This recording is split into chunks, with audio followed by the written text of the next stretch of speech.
So excited to be joining you this morning. It's Wednesday, which means we're halfway through the week, and I'm excited about that. We had some schoolwork that we did this morning, and there was just something that was kind of like brewing in my heart and mind, and it was based off of a friend that I have on Facebook. Her name is Courtney, and she's so sweet. She has two little ones. Her oldest one is 2.5, both boys. And she just shared, I'm not picking on her, Courtney, I'm not picking on you, but it's so much easier for me to think about what to say to people when I'm thinking about an actual person.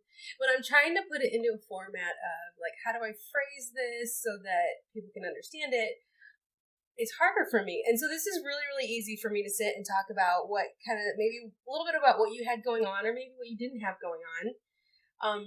And just sort of pose some questions and throw out some thoughts regarding that.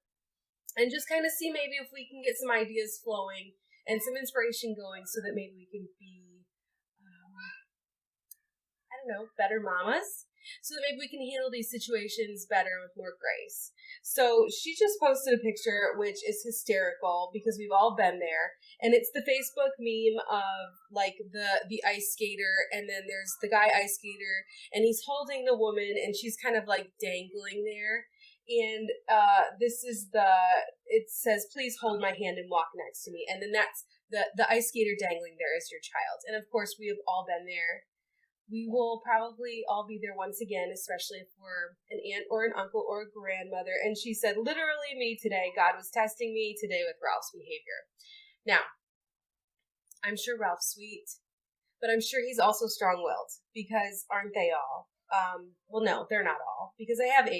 And so I can relate in some ways, because some of mine were definitely more stronger-willed than others.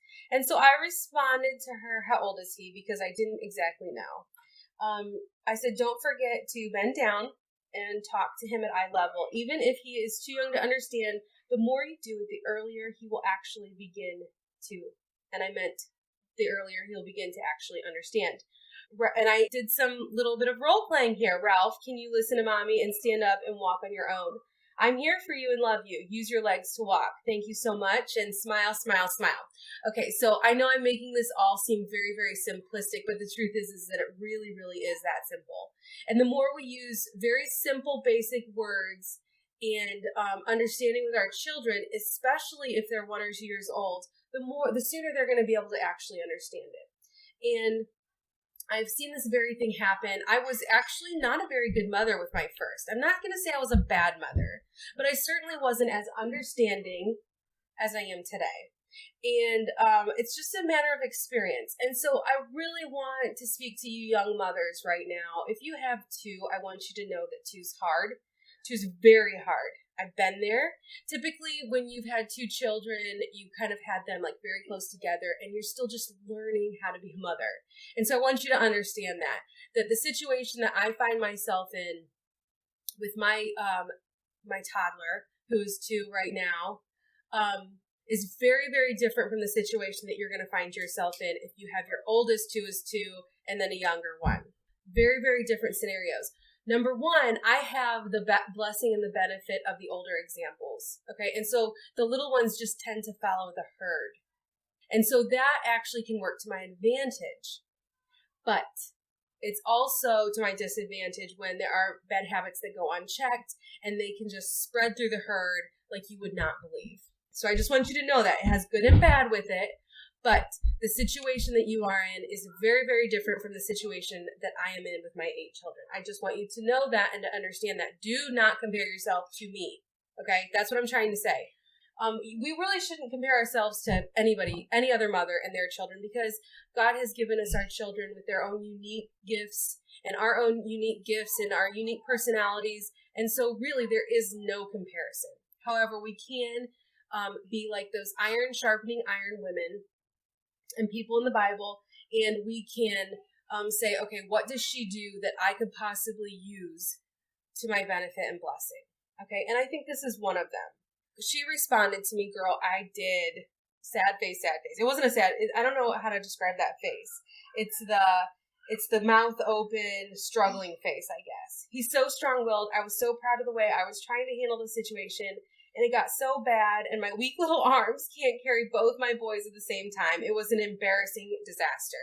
And then she responded, he's 2.5. And so I just want to tell you, Courtney, that I understand where you are because I've been there. Okay. And I don't say that in like a prideful kind of a way. I say it in a very humble sort of a way. I've been there. I've experienced this. I know exactly where you are.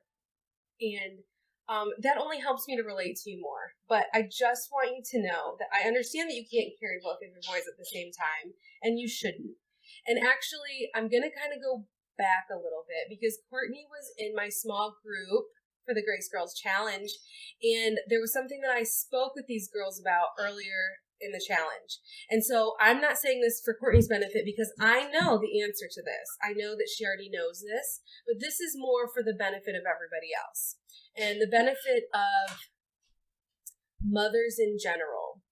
And mothers in general, I want you to know, and Courtney, this is not for you because I'm sure that you know the answer to this question, but what are our expectations of our 2.5-year-old children?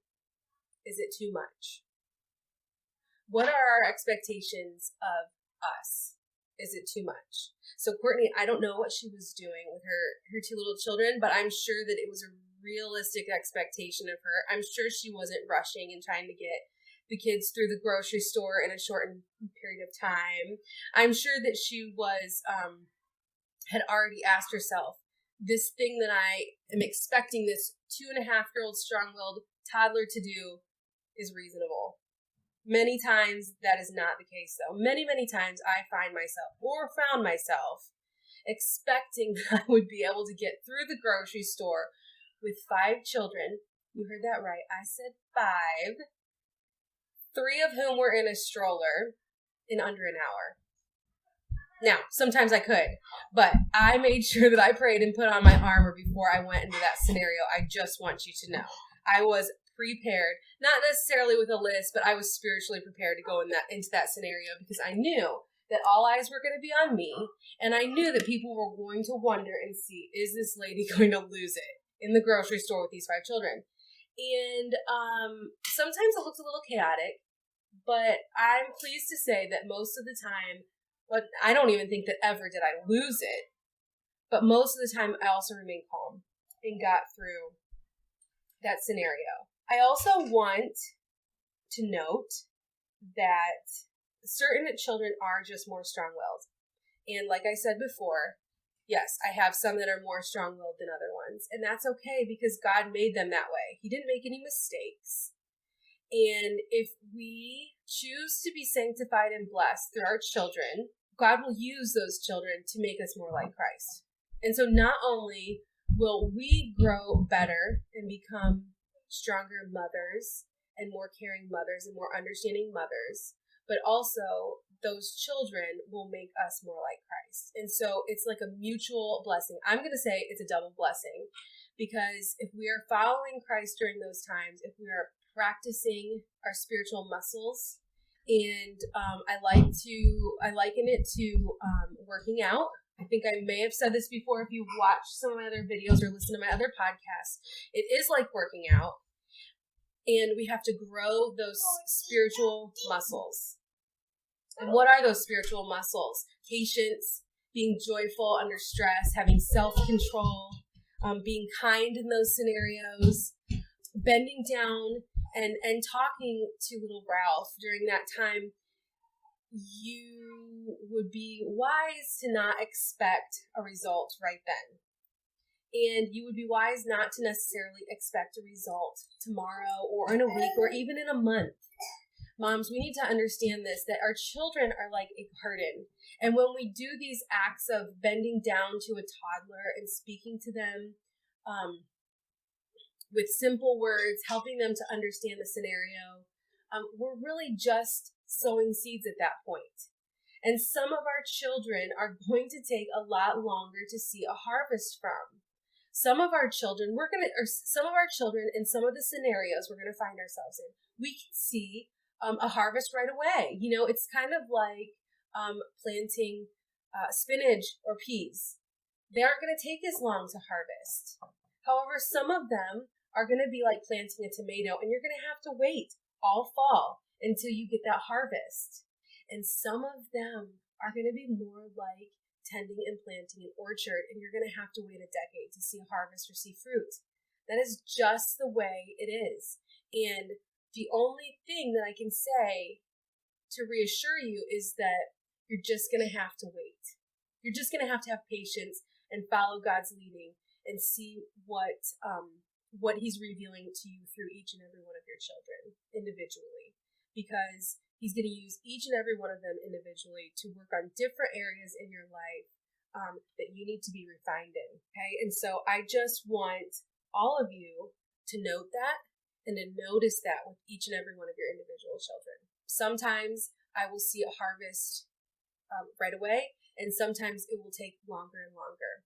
Now, the last thing I want to mention to you. Okay, moms, now this is very, very important. I want to make sure I mention this, because if we're thinking of our children and our families in terms of a garden, I want you to know that if you do not take these moments to bend down and relate and talk to your children, you will end up with a garden full of thistles and thorns and brambles that are going to be really, really hard to weed out. So I don't know if any of you have ever planted a garden, but I have. And some of you may know that I'm actually not very good at gardening. I just use it as an experience to teach myself about gardening things. Not that I actually produce fruit or vegetables of any amount that is significant to feeding my family. However, I have successfully grown a few gardens full of weeds, and one year was a 40 by 50 garden. Now, once you get thistles in your garden, I just want you to know that it's very, very hard to pull those thistles out. You have to be prepared. You have to have special instruments. And if you pull one out, 10 more are going to appear. It's just the way that it goes. And so if we do not take these opportunities when they are little, and that was one thing that I'm really thankful for with my husband, is I actually did not know what I was doing as it related to discipline with my children, the first few of them. But he knew that they needed structure and discipline. So at least he got me to the point where I understood that I needed to be diligent about disciplining my children. Now, something that came later was the understanding and those moments of realizing that I needed to actually relate to my children and talk to them. Now that comes from a mother's heart. I don't know that it's not natural for a father's heart, but I just know that he tends to lean more towards the discipline side, and I tend to lean more towards the relating side. And so, obviously it's a good balance that way. And I'm glad that I still discipline my children. I don't want you to think that I only relate to them, but we just need to be wise and discerning as to when we need to be disciplining and when we need to sit down and stop and relate. And so one other thing I've found myself doing, practically speaking, with a strong-willed child is, especially with a boy, especially with those boys, mamas, I've noticed a huge difference because I had 5 girls and then I had a boy. And so I can see those differences in their brains a little bit more clearly.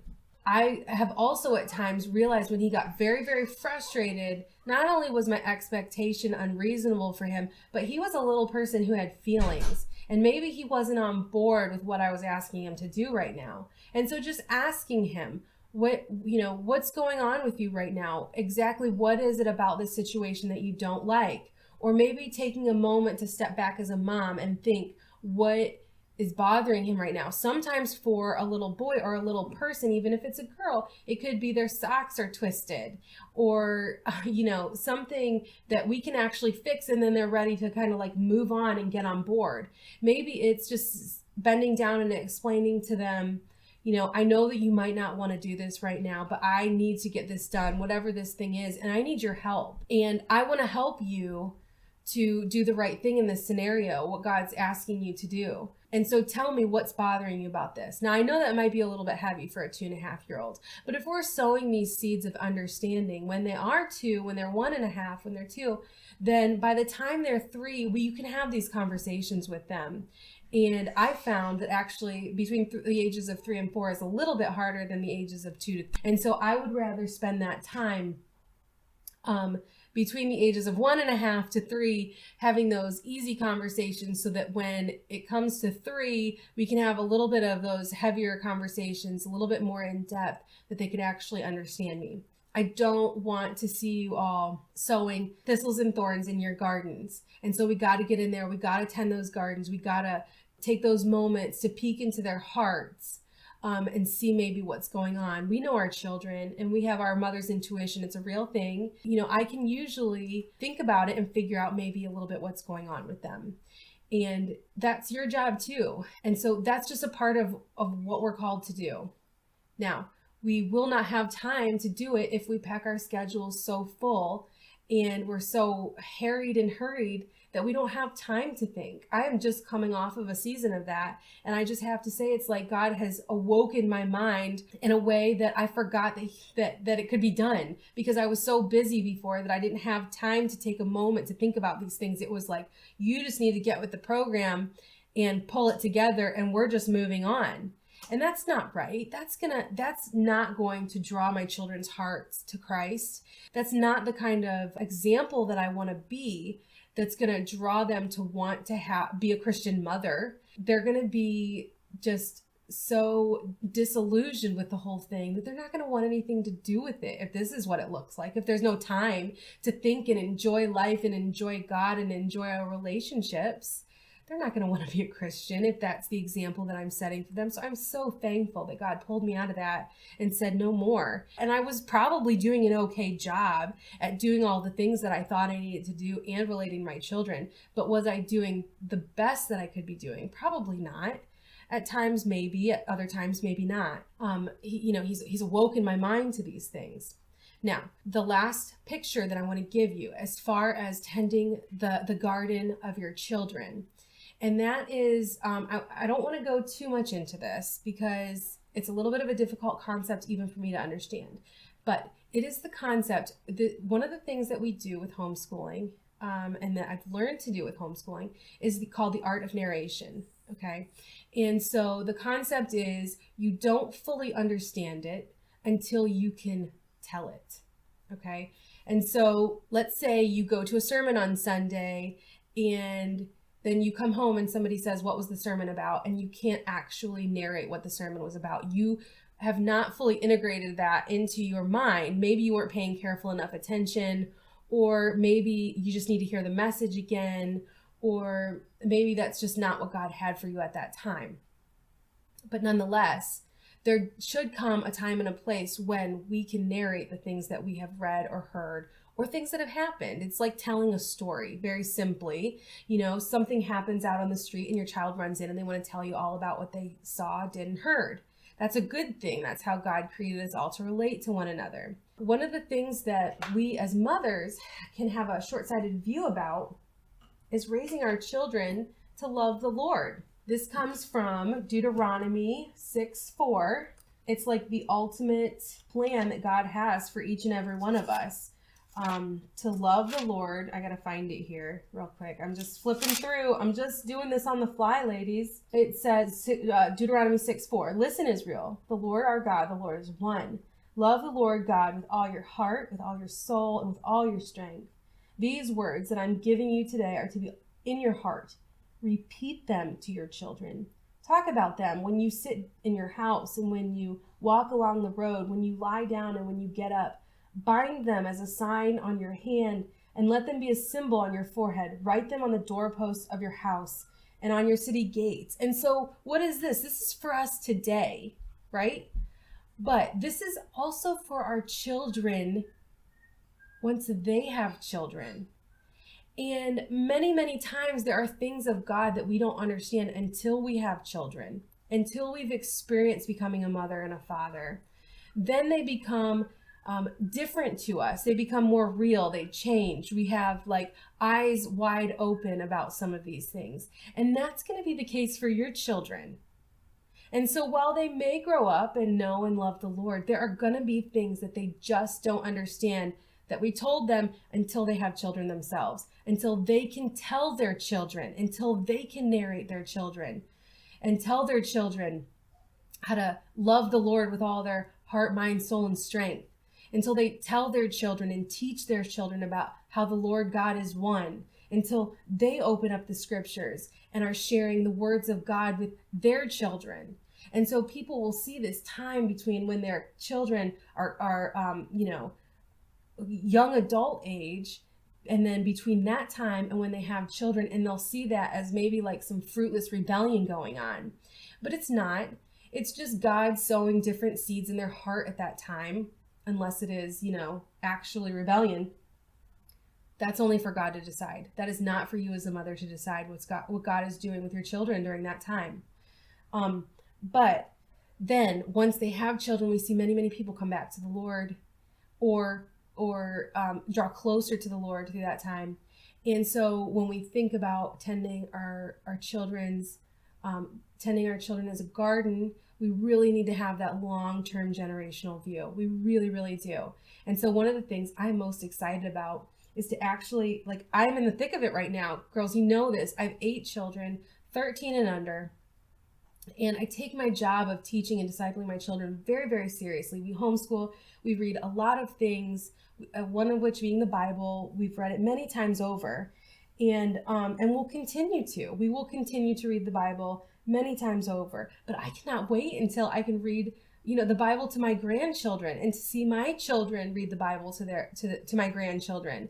And so I'm actually looking forward and hoping to one day recording some of my favorite Bible stories, so that should that not be God's will for me to be around for my grandchildren, they will still be able to hear my voice and me to pass on his words to them.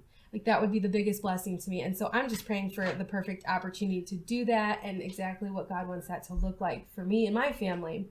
However, we really need to have a more generational view.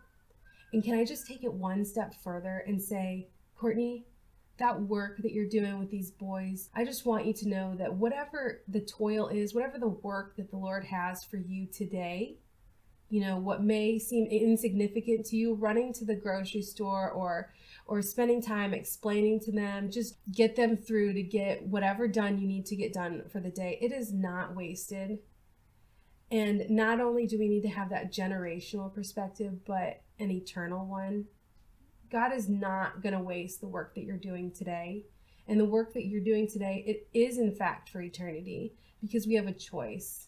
We have a choice with our words and our actions. And the choice that we have is whether or not to speak life and to speak words of eternity that will draw them closer to the Lord, or if they will be not words of life, maybe words of death that will want to push them away from what we're trying to train them to do, which is to love the Lord with all their heart, mind, soul, and strength. And so think about that.